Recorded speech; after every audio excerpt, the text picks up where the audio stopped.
Cristo se revela a sí mismo como la resurrección y la vida. Esta revelación de Jesús está acompañada de un milagro muy conocido por todos, que es la resurrección de Lázaro, quien estaba muerto hacía 4 días. La declaración de Jesús no se basa en algo ficticio o abstracto, sino en un hecho real, histórico, que tuvo muchos testigos, los cuales no dejan duda de que este hecho realmente ocurrió. La resurrección es un tema polémico entre los que creen que existe y los que niegan su existencia. En los tiempos de Jesús, dos sectas religiosas estaban divididas por la resurrección. Los fariseos creían que existía la resurrección y los saduceos negaban su existencia. Estas dos sectas tenían prácticas religiosas muy estrictas. La muerte es algo inevitable para todos los seres humanos, pero Jesús le dice a Marta: yo soy la resurrección y la vida. ¿Qué significan estas palabras de Jesús? Primero, que Él tiene poder sobre la muerte. Y segundo, también nos enseña aquí que si es verdad que hay una muerte para todos los seres humanos, también hay un poder de Dios que nos ofrece una vida eterna. Esto nos hace reflexionar y creer que vale la pena estudiar a Jesús como la resurrección. Bienvenidos a nuestra clase de hoy.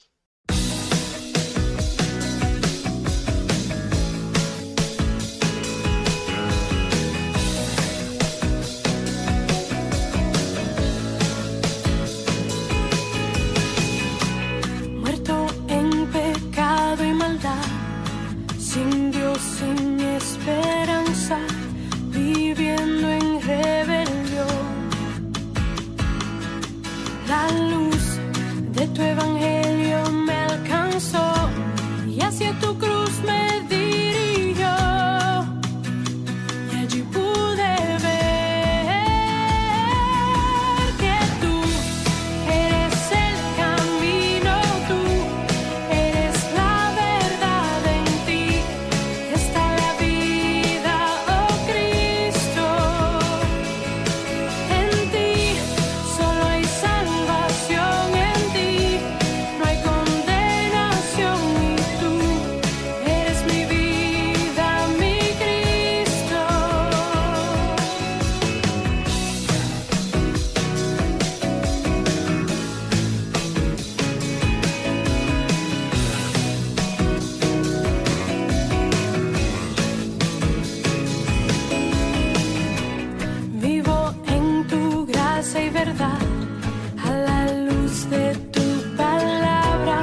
Muy buenas noches, queridos estudiantes de la Escuela Bíblica con Liderazgo de los Martes.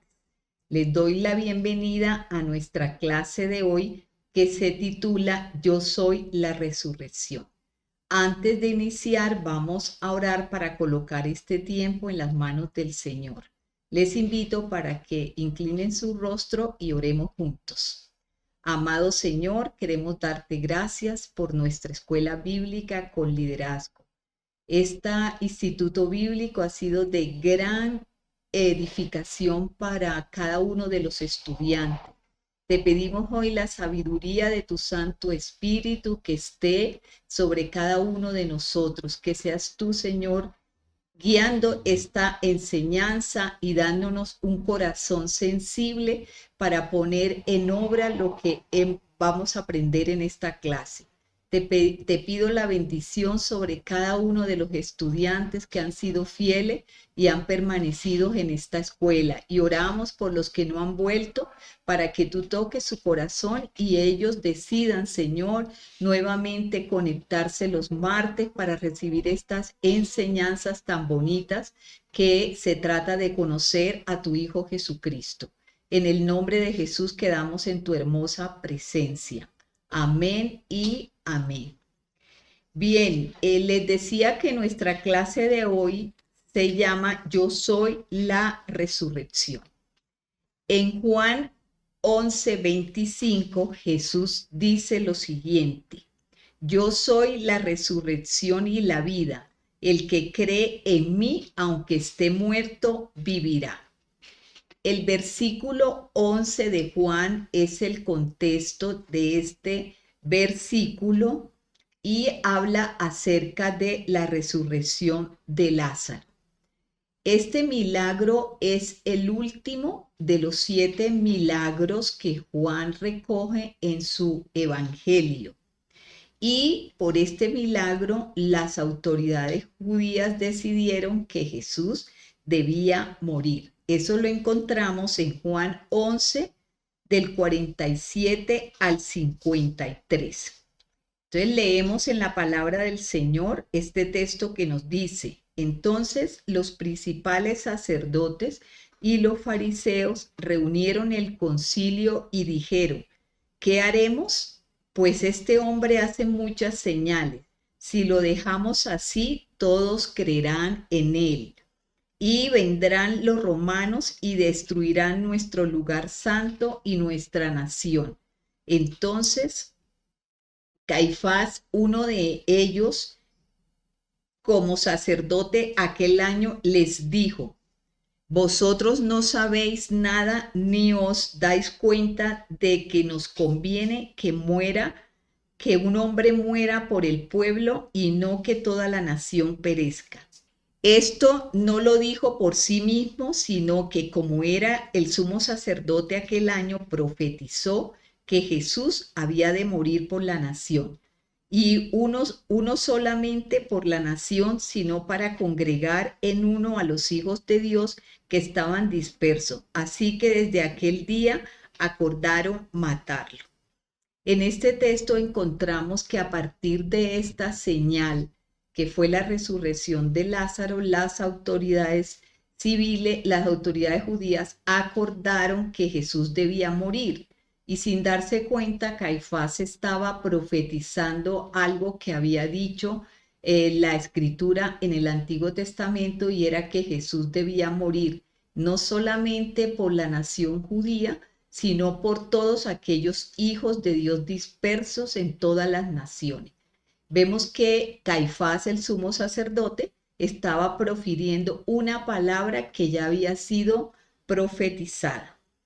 Este milagro de Jesús nos enseña 2 cosas. Primero, que Él era el Hijo de Dios y que tenía poder sobre la muerte. Y segundo, aquí aparece un milagro acompañado de una declaración de Jesús. Antes Jesús había dicho: Yo soy la luz, y lo demostró devolviéndole la vista a un ciego de nacimiento. Ahora Jesús está diciendo: Yo soy la resurrección, y lo demuestra resucitando a Lázaro. Este texto bíblico no tiene como protagonista a Lázaro, como algunos pudieran pensar. Juan está tratando de llamar nuestra atención sobre el verdadero protagonista, que es Jesús. Los hermanos de Lázaro, Marta, María y Lázaro, ellos son muy amigos de Jesús, y en el relato habla María, habla Marta, pero Lázaro no pronuncia ninguna palabra, solamente se dice que era aquel a quien Jesús amaba. Todo esto es para que nosotros volvamos nuestra mirada y conozcamos un poco más sobre la maravillosa persona de Jesucristo. Nosotros estamos en este estudio bíblico profundizando nuestro conocimiento en la persona de Jesús, y la clase de hoy nos muestra una nueva faceta de Jesús que tiene poder sobre la muerte. Así que el objetivo de esta lección son dos. Primero, conocer a Jesús como la resurrección, y segundo, que el creyente entienda el poder de Dios sobre la muerte. Es decir, que entendamos que Dios tiene soberanía absoluta y sobre la muerte, y es capaz de traer las personas de la muerte a la vida. Aquí termino la introducción y vamos a hacer un primer punto que se llama Jesús y la familia de Lázaro. Juan 11 comienza hablándonos de una familia que vivía en Betania. Era una aldea cerca a Jerusalén, se dice que estaba como a 3 kilómetros de allí, y allí esta familia estaba conformada por Lázaro, Marta y María. Esta María es la que ungió al Señor Jesús con perfume y lo enjugó con sus cabellos. Otros evangelistas nos hablan acerca de que cuando Jesús viajaba a Jerusalén, él acostumbraba a pasar la noche en Betania, y Betania era un sitio donde él tenía como una conexión especial con esta ciudad, y muchos sucesos alrededor de la vida de Jesús sucedieron allí. Por ejemplo, en Mateo 21:17 dice lo siguiente: y dejándolo salió fuera de la ciudad a Betania y se quedó allí. Desde allí también salió Jesús cuando hizo su entrada triunfal a Jerusalén. Y en las afueras de Betania fue cuando el Señor Jesús ascendió a los cielos delante de sus discípulos. Es decir, que Jesús tenía como cierta aprecio por esta familia, tenía mucho aprecio, y también le gustaba descansar allí. Allí en este lugar y en esta familia en especial, él encontraba mucha paz, descansaba allí de todas las amenazas que estaban sobre su vida. Vamos a ver un texto que se encuentra en Lucas 24 del 50 al 51. Dice: después los sacó fuera hasta Betania y alzando sus manos los bendijo. Aconteció que mientras los bendecía, se separó de ellos y fue llevado arriba en el cielo. Entonces podemos concluir que estos textos que hablan sobre la relación de Jesús con esta población, quiere decir que Jesús los tenía, era un lugar especial para él, y allí él podía compartir con la familia de Lázaro, que allí pasó con ellos buenos momentos, y se sentía como feliz en medio de sus amigos. Vamos a seguir con el relato bíblico de Juan 11 y veamos el versículo 5. Dice: y amaba Jesús a Marta, a su hermana y a Lázaro. Estos hermanos tenían caracteres diferentes. La Biblia dice que Marta era una mujer que vivía como afanada, atareada con lo que tenía que hacer en el lugar, que ella le gustaba como hacer, como decimos ahora, hacía muchos oficios, era hacendosa y procuraba el bienestar de su familia. María, por el contrario, era más pasiva, era una mujer más tranquila y que le gustaba acercarse mucho a Jesús. Era una mujer como más contemplativa y no ayudaba mucho a Marta, según lo que dicen, pero su temperamento era un poco más tranquilo. De Lázaro, el relato no dice mucho, él no habla en el relato, solamente sabemos ahí que él era un amigo de Jesús y que Jesús le amaba. Esto quiere decir que esta familia, aunque todos tenían caracteres diferentes, el Señor Jesús a cada uno de ellos le profesaba mucho amor, porque Juan nos dice que a los tres Jesús los amaba. Sucedió que Lázaro enfermó y encontramos que en el versículo 3, en la parte B, dice: Señor, he aquí el que amas está enfermo. Y Jesús responde: esta enfermedad no es para muerte, sino para la gloria de Dios. El Señor Jesús no estaba en Betania en ese momento, estaba lejos de allí, y Marta y María enviaron un mensajero para anunciarle a Jesús que él estaba enfermo. Pero Jesús no reaccionó y no salió inmediatamente hacia Betania, sino que dijo estas palabras: esta enfermedad no es para muerte, sino para la gloria de Dios. En esta familia había temor de Dios y había comunión, mucha comunión con Jesús. Sin embargo, esta familia fue afligida con una enfermedad y con la muerte de Lázaro.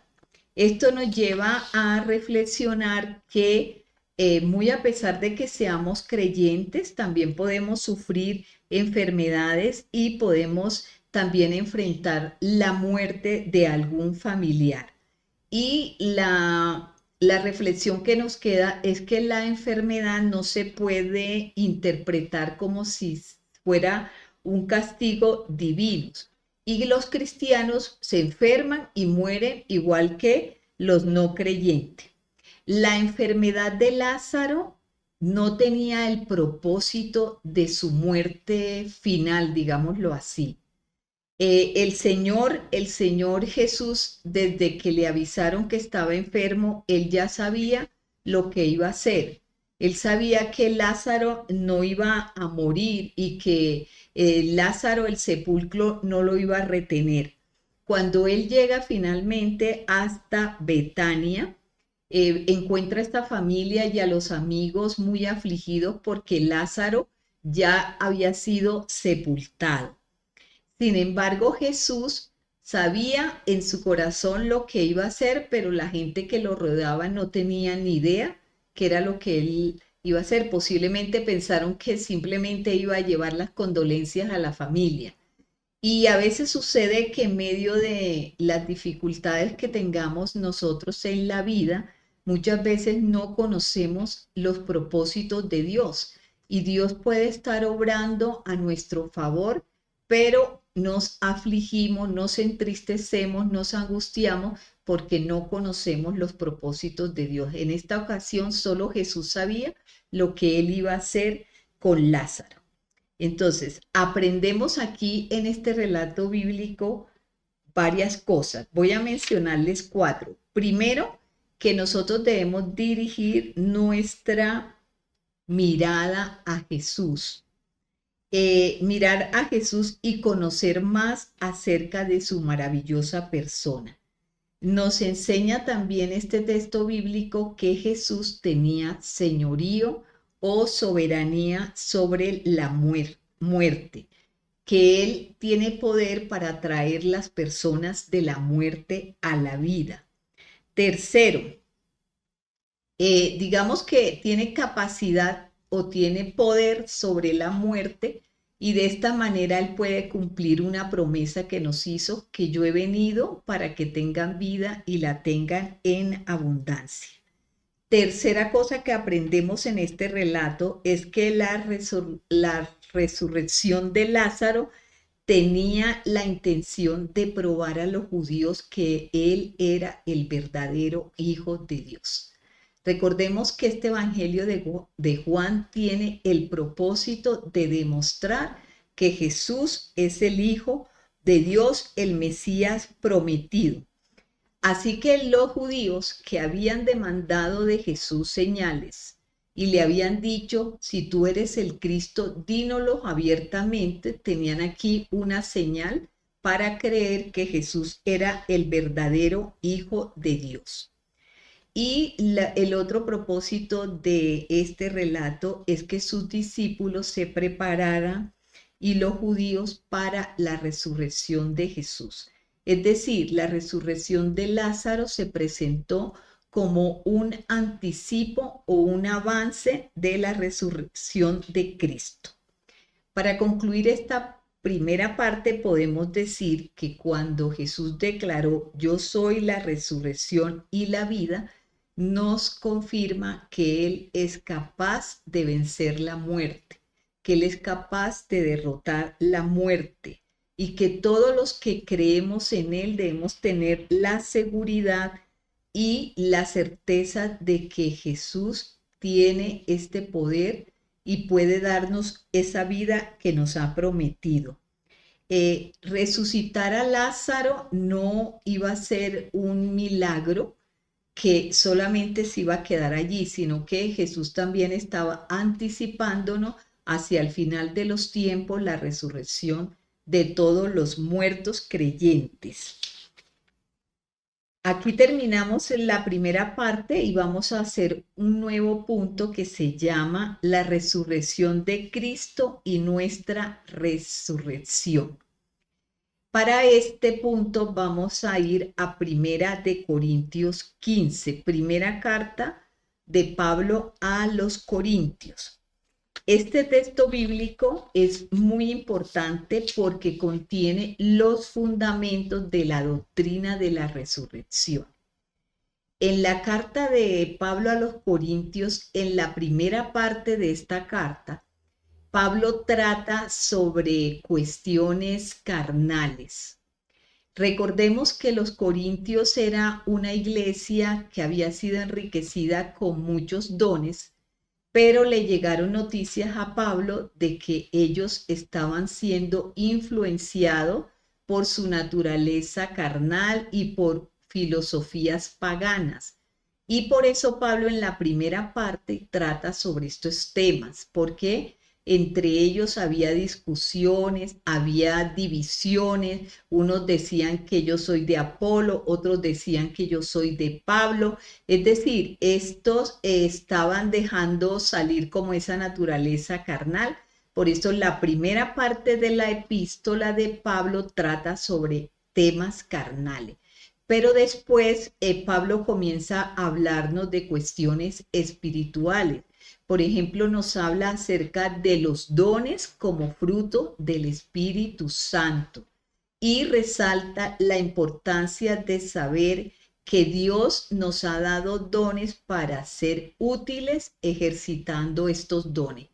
Luego, en el capítulo 13 de la epístola nos habla acerca del amor, el gran tema del amor, y allí hace énfasis también en que los dones que Dios nos ha dado debemos ejercitarlos con amor y que el amor es el mayor fruto del Espíritu Santo.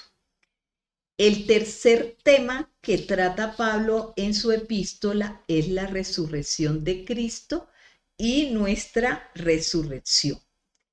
La fe cristiana, todos los que somos creyentes, que nos llamamos cristianos, debemos tener una esperanza viva y una expectativa más allá de la muerte. La fe cristiana nos debe llevar a permanecer con esta esperanza de saber que la vida no termina con la muerte y la vida no lo es todo. Aquí en la tierra, como nos dice la palabra, somos extranjeros y peregrinos. Tenemos una ciudadanía en el cielo y lo que podemos hacer mientras estamos acá es servir al Señor, ser útiles en la obra de Jesús, y por esto la Biblia nos dice que recibiremos recompensa. Eso va a suceder en el tribunal de Cristo, donde se van a repartir las corona o la recompensa que será determinada por las obras que hagamos en la tierra. Entonces, este capítulo 15 de Primera de Corintios, Pablo nos lleva a ampliar nuestra visión o a tener una visión más grande sobre la resurrección de Jesús. Muchas veces tenemos la mente ocupada con tantas cosas y nos olvidamos de hechos que han sido fundamentales en la Biblia.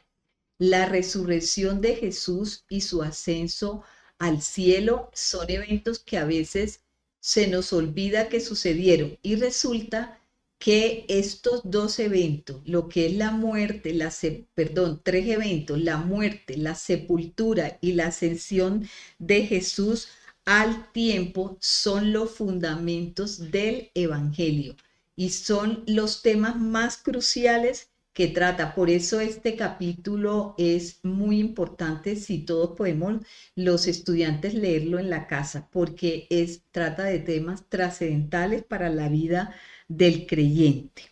Si la resurrección de Jesús no hubiera ocurrido, podemos empezar diciendo que la muerte de Cristo no tendría ningún sentido.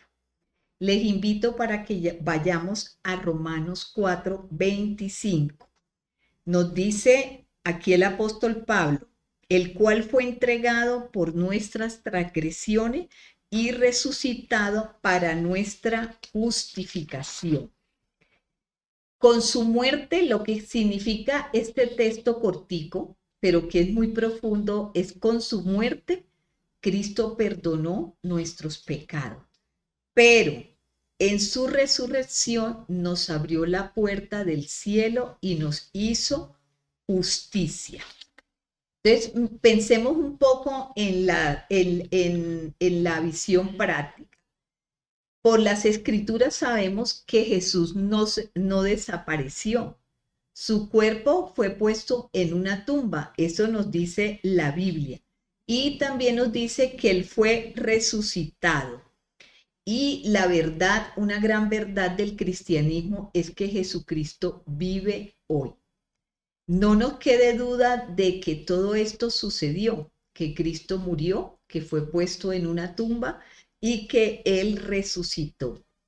Algunos niegan esta gran verdad, pero la historia lo comprueba y tenemos evidencias bíblicas de que todos estos eventos ocurrieron. Lo más grave sería que un cristiano que se llama creyente o se llama hijo de Dios niegue que Jesús murió, que fue sepultado y que resucitó. Vamos a seguir con nuestro relato aquí en 1 Corintios 15 y los invito para que vayamos al versículo 3 y 4. Dice, y primeramente os he enseñado lo que asimismo recibí, que Cristo murió por nuestros pecados conforme a las Escrituras y que fue sepultado y que resucitó al tercer día conforme a las Escrituras. Pablo está diciendo aquí que él está transmitiendo un mensaje que él recibió. No es que Pablo haya inventado o haya creado el evangelio. Él está diciendo, lo que yo recibí les estoy dando a ustedes.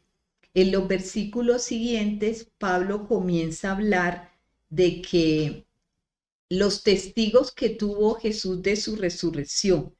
Pablo dice que está transmitiendo este mensaje así como él lo recibió y nos da evidencia entonces de quiénes fueron testigos de la resurrección de Cristo. Dice que Cefas, los 12, que se apareció a más de 500 hermanos, a Jacobo y por último, dice Pablo, me apareció a mí. ¿De quién recibió Pablo este mensaje o este evangelio? De Jesús mismo. Recordemos que Pablo iba camino a Damasco persiguiendo la iglesia de Jesucristo y tuvo un encuentro bastante dramático con el Señor Jesús, del cual Pablo no sabía que él había resucitado. y no sabía quién era la persona que se estaba encontrando con él de esta manera que le impactó tanto. Y Pablo le dice, ¿quién eres, Señor? Y Jesús le responde, yo soy Jesús a quien tú persigues. Es decir, Pablo no sabía que Jesús había resucitado. Vamos adelante con el versículo 12 de Primera de Corintios, que dice, pero si se predica que Cristo resucitó de los muertos, como dicen algunos entre vosotros que no hay resurrección de muertos.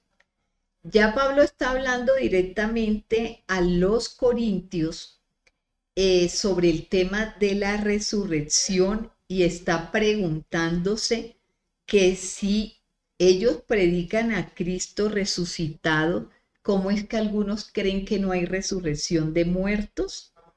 Vamos a definir primero qué es resurrección. La resurrección, no estamos hablando de la resurrección espiritual, sino la resurrección física. Significa levantar un cuerpo, levantar un cadáver. Quiere decir que nuestros cuerpos sean levantados de la muerte, puestos en pie, y no estamos hablando de una resurrección espiritual, sino de una resurrección física. Cristo murió y su muerte fue un hecho histórico, conocido, fue registrado y de lo cual tenemos la evidencia de las Escrituras. Y aquí añade de que el Señor Jesús también fue sepultado.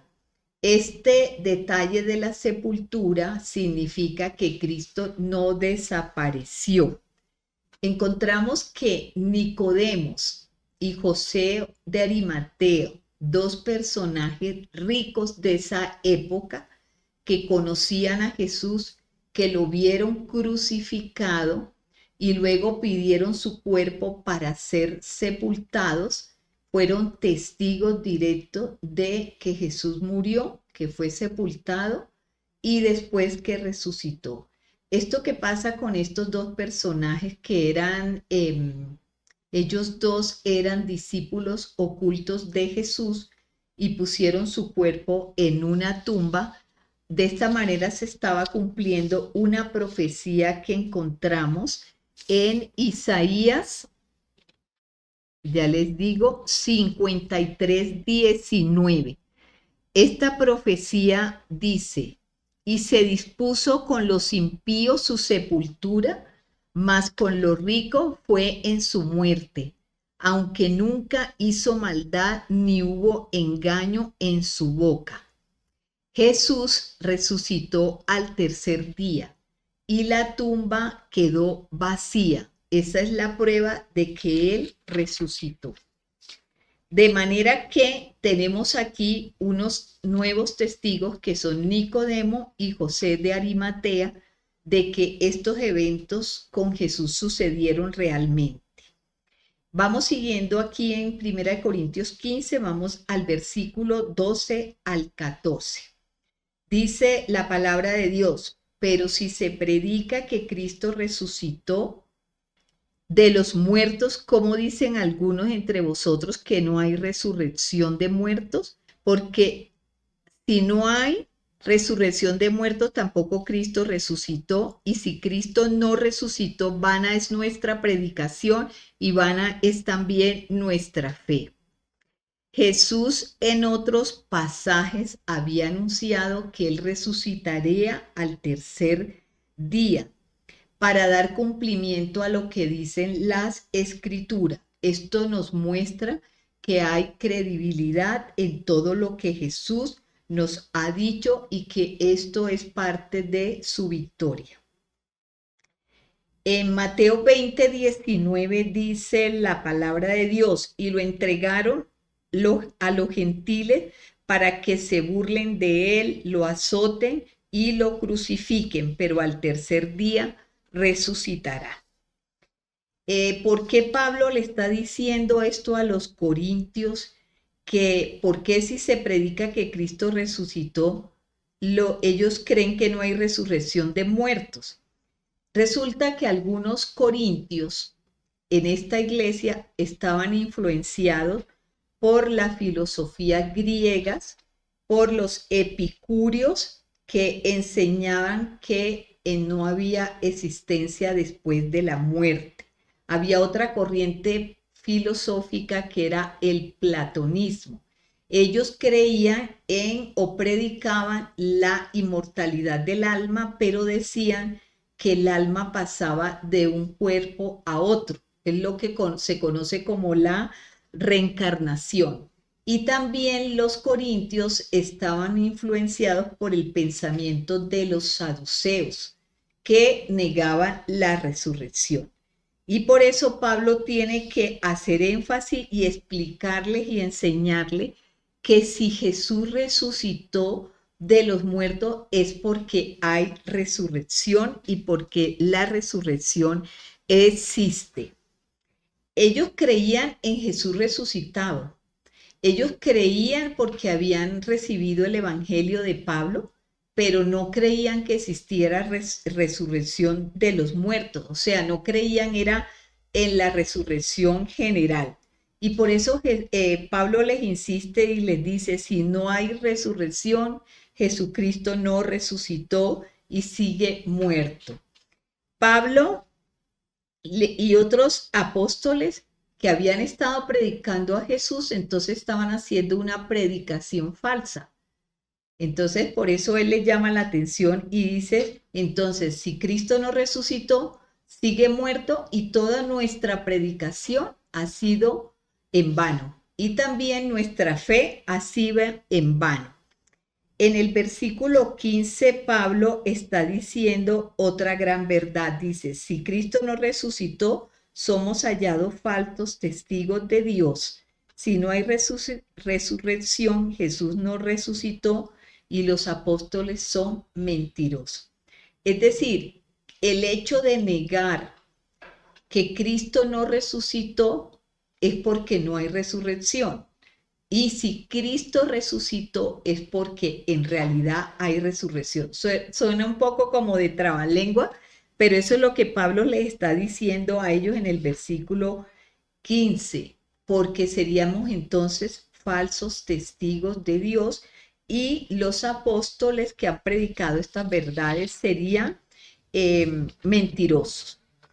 Bien, y vana es nuestra fe. Seguimos entonces con 1 Corintios 15, 17, dice, Cristo, y si Cristo no resucitó, vuestra fe es vana y aún estáis en vuestros pecados. Mire, si el Señor Jesús no se hubiera levantado de la muerte, quiere decir que no tenía poder sobre la muerte y que la muerte lo habría derrotado. Y si Jesús no es Dios y no tiene este poder, no podría ofrecer un sacrificio completo por nuestros pecados y en ese caso no estaríamos perdonados y seguiríamos viviendo en pecado. De manera que la fe cristiana se basa en el hecho de que Jesús resucitó. Y por eso, digamos, estamos tratando este tema que es tan trascendental.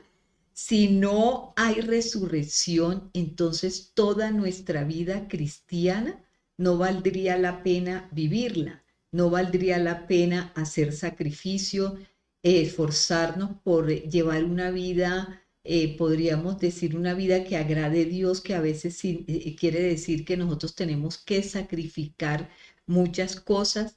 Recordemos, por ejemplo, Pablo, que por la vida en Cristo, él decía que todo lo que él había perdido de su vida anterior, por lo máximo que era conocer a Jesús, que todo lo demás él lo tenía ahora por basura. El apóstol Pablo fue muy sacrificado, digamos, por predicar la palabra. Él sufrió azotes, prisiones, persecuciones. Y si Cristo no resucitó en la vida que Pablo tuvo que sufrir, porque fue de mucho sufrimiento, entonces no valdría la pena. Si nosotros tenemos esa certeza de que Cristo resucitó de los muertos en un cuerpo glorioso, podemos decir que somos cristianos creyentes en estas gran verdades. Bien, seguimos entonces con 1 Corintios 15:20. Dice, pero ahora Cristo ha resucitado de los muertos, primicia de los que murieron es hecho. Pues por cuanto la muerte entró por un hombre, también por un hombre la resurrección de los muertos. Así como en Adán todos mueren, también en Cristo todos serán vivificados, pero cada uno en su debido orden. Cristo, las primicias, luego los que son de Cristo en su venida. Lo que nos quiere decir este texto de 1 Corintios 15:20 es que Cristo es el primero de todos los resucitados de la muerte.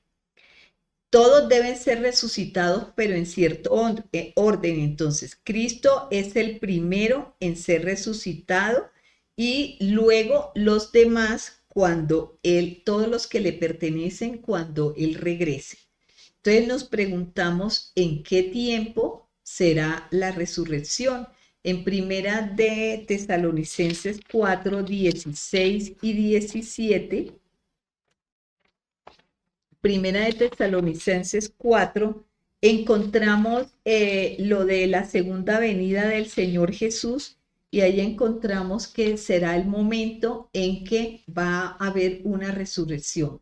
Primeramente los que murieron en Cristo y luego los que hayan quedado vivos serán levantados hasta las nubes. Es decir, que la resurrección nuestra va a ocurrir en los tiempos finales cuando sea la segunda venida del Señor Jesucristo. Bien, la resurrección va a tener, como les decía, es un tema muy importante y muy fundamental en la doctrina cristiana. Y él tiene que ver con varios asuntos que vamos a enumerar ahorita. ¿Por qué es importante la resurrección? Vamos a mirar unos 5 razones por las cuales es tan importante y tan fundamental la resurrección. Primero, la divinidad de Jesús está basada en la resurrección. ¿Dónde lo encontramos? En Romanos 1:4, que dice que fue declarado Hijo de Dios con poder, según el Espíritu de Santidad, por su resurrección entre los muertos. Es decir, la resurrección es la que nos demuestra que Cristo es Dios. Segundo, la resurrección nos habla de la soberanía de Jesús sobre la muerte. Está en Romanos 14:9 que dice, Cristo para esto murió, resucitó y volvió a vivir para ser Señor así de los muertos como de los que viven. O sea, la resurrección nos habla sobre la soberanía que tiene Jesús sobre la muerte y la vida. Tercera razón, nuestra justificación se basa en la resurrección de Jesús. Eso lo encontramos en Romanos 4:25, el cual fue entregado por nuestras transgresiones y resucitó para nuestra justificación. Es decir, la resurrección de Cristo nos hace justicia. Ya habíamos leído antes este texto y nos abre la puerta al cielo. Nuestra resurrección, cuarta razón, nuestra resurrección final descansa en la resurrección de Jesús. Quiere decir esto que si Jesús no hubiese resucitado, tampoco tendríamos nosotros resurrección. Miremos el texto que está en Romanos 8:11 y dice, y si el espíritu de aquel que levantó de los muertos a Jesús está en vosotros, el que levantó de los muertos a Cristo Jesús vivificará también vuestros cuerpos mortales por su espíritu que está en vosotros. De manera que la resurrección nuestra depende o está relacionada es con la resurrección de Jesús. Quinta razón, Nuestra regeneración se basa en la resurrección de Jesús. Leamos Primera de Pedro 1:3. Bendito el Dios y Padre de nuestro Señor Jesucristo, que según su grande misericordia nos hizo renacer para una esperanza viva por la resurrección de Jesucristo de los muertos.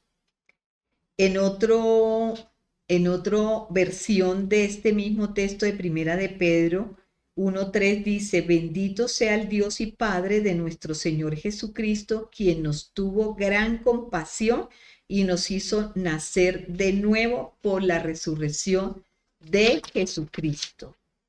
Bien, quiero compartirles otro texto que está en Filipenses 3:10. Me parece importante y pertinente con el tema de la resurrección. Dice el apóstol Pablo: quiero conocerlo a él y el poder de su resurrección y participar de sus padecimientos hasta llegar a ser semejante a él en su muerte. Pablo dice aquí que él anhela conocer a Jesús y anhela conocer el poder de su resurrección. La resurrección de Jesús no fue como la de Lázaro. Lázaro resucitó y volvió a morir. El Señor Jesús hoy en día vive, Él vive eternamente y hoy está sentado a la diestra del trono de Dios. De manera que la resurrección de Lázaro nos hace comprender cómo será la resurrección de los creyentes, pero la resurrección de Jesús tiene una connotación muy diferente y nos habla del poder de Él mismo sobre la vida, sobre la muerte, y por eso es que Pablo decía que él anhelaba conocerlo a Él.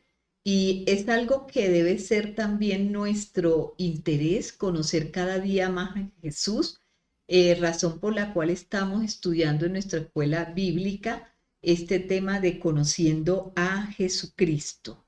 En Colosenses 3, en el versículo 2, habla el Señor Jesús acerca de que, bueno, desde el primer versículo nos habla de que si habéis resucitado con Cristo, hay que buscar las cosas de arriba y no las de la tierra.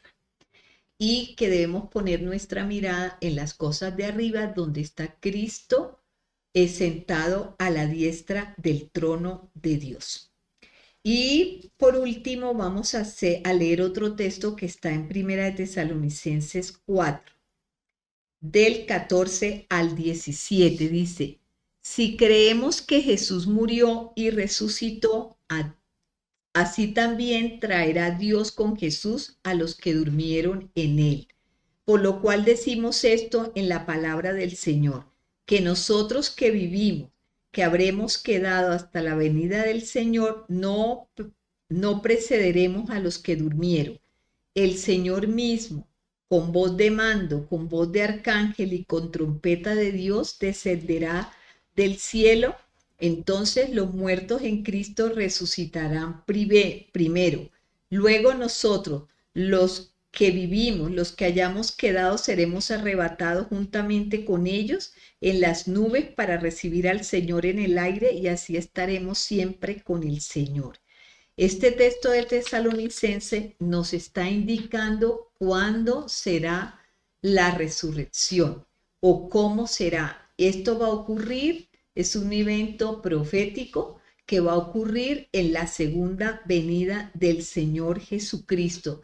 Y nos da el orden. Primero resucitarán los que han muerto en Cristo, y luego los que hayamos quedado, los que estén vivos, vamos a ser arrebatados juntamente con Él en el aire y recibiremos al Señor y estaremos por siempre con el Señor. Así que la resurrección de Jesús y nuestra resurrección están relacionados muy estrechamente. La resurrección de Jesús ya ocurrió y Él está vivo y vive para siempre. La resurrección de los muertos será un evento futuro que está profetizado aquí en Primera de Tesalonicenses 4, del 14 hasta al 17. Y para hacer la conclusión, veamos Colosenses 2:12, que dice, con él fuiste sepultados en el bautismo, y en él fuisteis también resucitados por la fe en el poder de Dios que lo levantó de los muertos. ¿Dónde se asemeja nuestra vida a la sepultura de Jesús? Cuando somos bautizados, dice que somos sepultados en el momento en que somos sumergidos en el agua y que representa o simboliza la resurrección cuando salimos del agua. Conclusión de esta lección: la muerte y resurrección de Jesús son los acontecimientos más importantes del Evangelio. Ellos nos hablan y demuestran que Jesús tiene poder sobre la vida y la muerte y que tiene capacidad para traer a las personas de la muerte a la vida. El Señor Jesús nos ama tanto que siempre nos dio muy buenos ejemplos. Y nuestra vida a partir de ahora, mientras estamos aquí, es prepararnos para ese gran evento que se conoce como el rapto o el traslado de los creyentes al cielo. Y debemos estar preparados para cuando Cristo vuelva, nosotros estemos bien listos para ascender con Él a las nubes. El Señor los bendiga y les invito para que oremos y demos gracias al Señor por esta enseñanza que nos dio acerca de la resurrección. Amado Padre Celestial, queremos darte muchísimas gracias por tu palabra, Señor, porque tu palabra es viva y eficaz. Y hoy, Señor, nos ha recordado que como creyentes debemos tener una esperanza viva en que vendrán tiempos mejores.